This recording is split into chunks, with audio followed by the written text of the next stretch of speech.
Hello there, my name is Andy Clark and this is a short video to accompany the blog article on exploring the basics of writing. What I thought we could do today is just spend a couple of minutes looking at the concepts of ideas generation and structure mapping using inspiration as a visual structure tool to help inform our writing. What I'm going to start with is I thought we could have a look at something that's in the news at the moment, the Woolwich attack down in London. What we're going to do is just ask a few questions and see if we can start generating some ideas that we can then take forward to build into some structure for our writing. Quite often what we're doing is we're trying to inform research, which will help us to pull together more information and ensure that our writing has good depth and structure to it. Okay, so what I'm going to do is just simply rapid fire from here. And I'm going to ask this first question, okay, who? So who is involved? So we have the victim, and we have the perpetrators, and we also have local onlookers,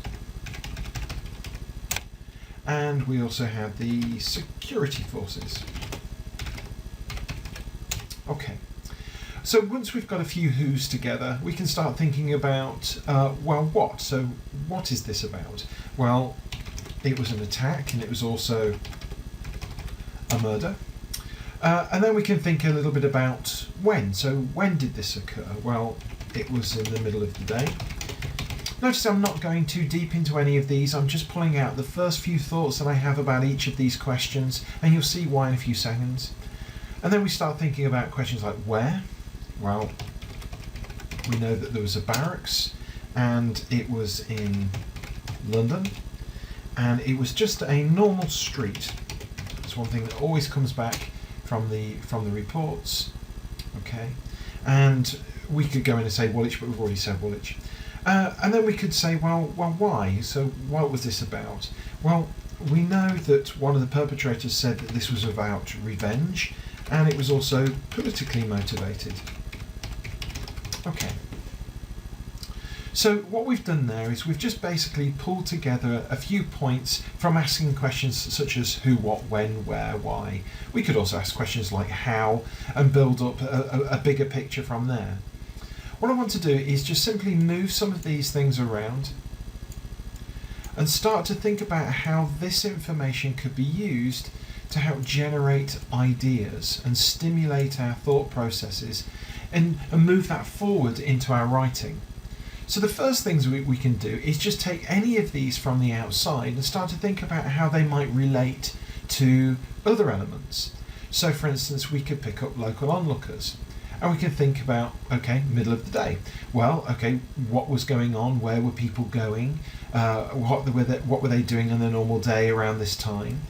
And then we could think about local onlookers. Okay, so these are people local to the barracks. Do they know much about the security forces in that area and the barracks? Do they have a relationship with those?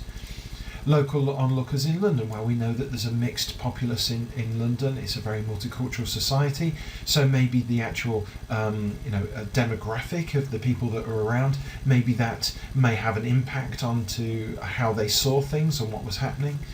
And so on. We can talk about any of these and start thinking about how they might impact in any of these others. And at any point we can open up a note window and add a few thoughts or ideas.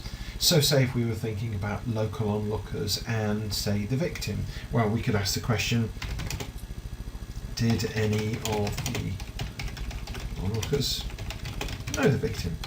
So that's a good example of something that might help research. But we do know that some of the onlookers talked to the perpetrators, okay, and got first-hand testimony. We also know that film was taken, okay.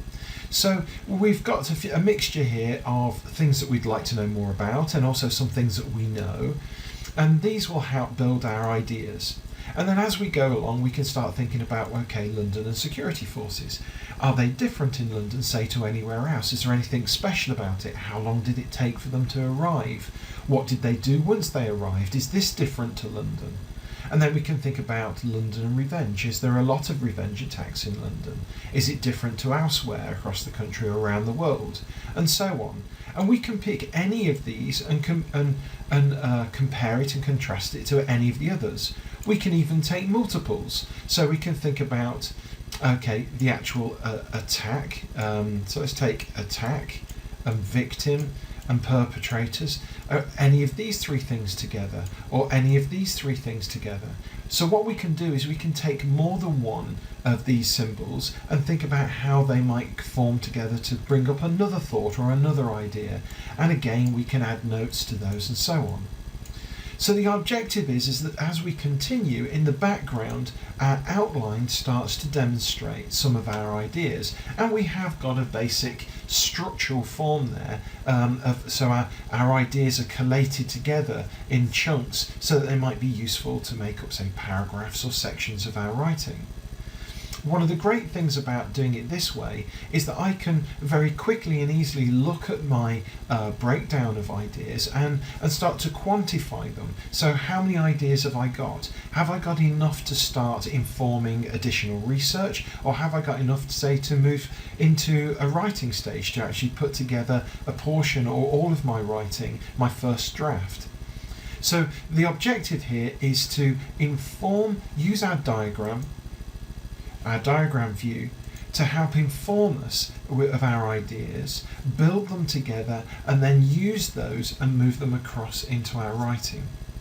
I'm not going to go any further than that. What I'd like you to do is, if you've got some time, is simply try this. You don't have to take Woolwich. You could take absolutely anything. It could be a thing, it could be a concept, from nuclear power to your pets. If you put a central objective in the middle and then start to think about the questions who, what, when, where, why and how, and then start to build up some ideas. And then if you start to pull those ideas together, you'll see how you can generate quite a lot of material that could be then used forward into your writing.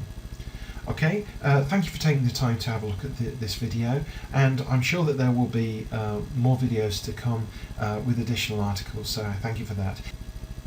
If you do have any questions, I'd be happy to answer them. Okay, thank you, bye bye now.